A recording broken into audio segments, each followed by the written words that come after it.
maglulunsad ng kampanya ang COMELEC upang mahinto na ang premature campaigning na ginagawa ng ilang politiko. Tinalakay ito sa forum na dinaluhan ng mga publiko o ng publiko at mga kinatawan ng Anti-EPAL Group. Ang ulat mula kay Noel Perfecto.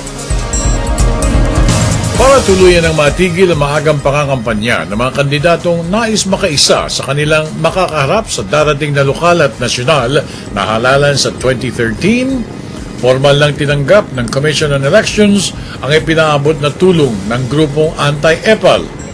Ito'y upang magbigay solusyon sa isa sa mga napakaraming problema ang kinakaharap ng komisyon kapag dumarating ang ganitong pagkakataon. Dito, pinasalamatan ni Chairman Sixto Brillantes ang EPAL Group ni na Kate Lim, Juana Change at Vincent Lasatin. Okay sila. Talagang tumutulong sa amin, di ba?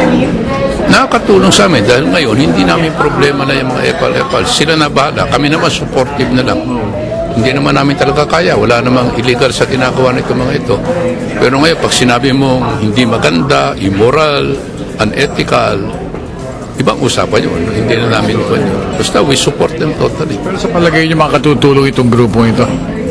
Malaking tulong. Nakita pinag-usapan namin. It will now cover not only the anti-EPAL, it will move into the file of certificates of candidacies. Tapos niya, tutulong pa sila pagdating na ng campaign period. Tuloy-tuloy na ito eh. Sinabi naman ng mga anti-EPALers na gagawin nila ang lahat para makatulong sa kampanya ng COMELEC na magbigay kaisan at karagdagang kaalaman sa sambayanan hinggil sa tamang pagpapatupad ng maayos at masayang pangangampanya sa anumang halalang darating sa bansa. Sana po yung mga EPAL nating mga politiko at yung mga soon-to-be politiko natin ay tigilan na nila yung mga ginagawa nila. Kasi actually, they are the new trapos of our generation. Yung warning nyo? We're here to hunt you guys. Ayan. Po ay umaasa sa mga tao na gagawin ninyo ang dapat ninyong gawin para hindi na magpatuloy ang mga EPAL. Watch out, darating kami.